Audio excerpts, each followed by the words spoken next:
দম লুচি। দেখো গাইস রান্নার ঘরের কি অবস্থা, তাই জন্য টেবিলে রান্না করা হচ্ছে এখানে।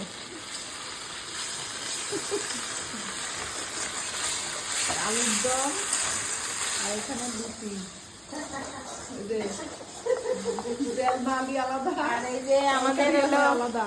এই যে বল ওই যে আমাদের হলো ইয়ে এই যে আবার এইদিকে আর একজন ঘর মুছছে, এই যে ঘর বাড়ি ভাঙাচোরা।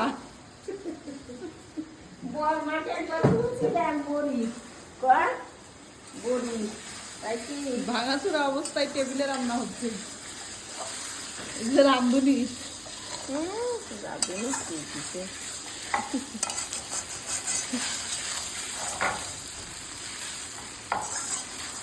রাঁধুনি চুলের লাভ